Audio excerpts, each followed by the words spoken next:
గోలి కూర పప్పుని ఎలా చేసుకోవాలో ఈ వీడియోలో చూద్దామండి. ఈ ఆకు వల్ల కంటి చూపు మెరుగుపడుతుంది, అలాగే వెయిట్ లాస్ అవుతుంది. అంతేకాదు బాడీలోని వేడిని కూడా తగ్గిస్తుంది. సమ్మర్లో ఖచ్చితంగా తినవలసిన ఆకుకూర అండి ఇది. వారానికి కనీసం ఒక్కసారైనా దీన్ని తీసుకుంటే చాలా మంచిది. ఇన్ని ప్రయోజనాలున్న ఈ గోలి కూర పప్పుని ఎలా చేసుకోవాలో చూద్దాము. ఈ ఆకుకూర వచ్చేసి ఇలా ఉంటుందండి. దీన్నే గంగవల్లి ఆకు అని కూడా అంటారు. ముందుగా కుక్కర్లో 1 కప్పు శుభ్రంగా కడిగి నానబెట్టుకున్న కందిపప్పుని ఈ కుక్కర్లో వేసుకోవాలి. అలాగే కారానికి సరిపడంత పచ్చిమిర్చి వేసుకోవాలి. 2 టమాటాలు,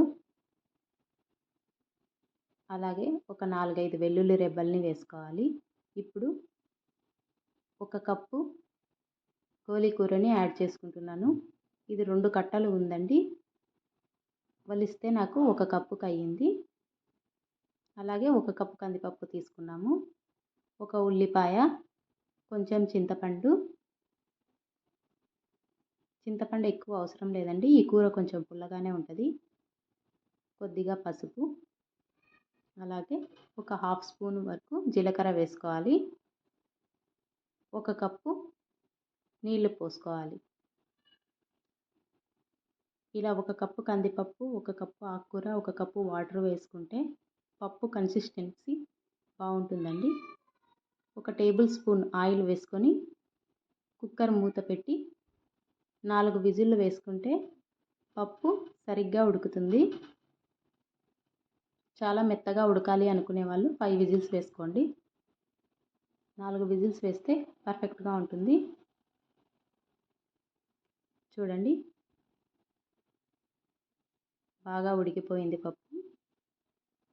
ఇప్పుడు రుచికి సరిపడినంత సాల్ట్ వేసుకోవాలి.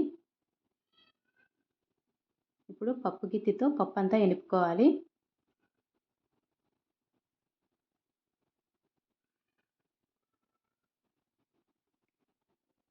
చూడండి పప్పు కరెక్ట్గా ఎలా ఉందో.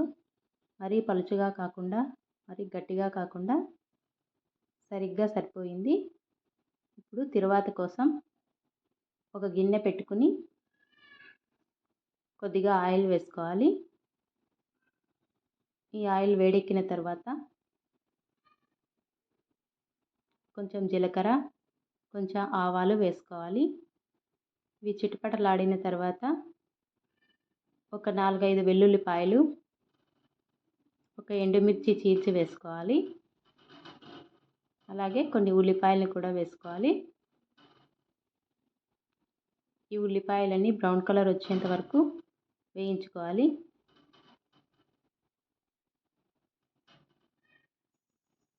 కొద్దిగా కరివేపాకును కూడా వేసుకున్నాము. ముందే వేసుకుంటే చిటపటలాడిపోతూ ఆయిల్ అంతా బయటకు వచ్చేస్తుంది. అందుకే ఇప్పుడు యాడ్ చేస్తున్నాను.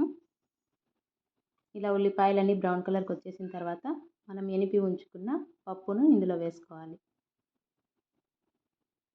అంతేనండి, గంగవల్లి కూర పప్పు.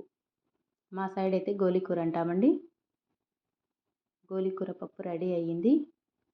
టేస్ట్ అయితే చాలా చాలా బాగుంటుంది. మీకు కూడా నచ్చినట్లయితే ప్లీజ్ లైక్ చేయండి, షేర్ చేయండి. అలాగే మర్చిపోకుండా సబ్స్క్రైబ్ చేసుకోండి. Thanks for watching.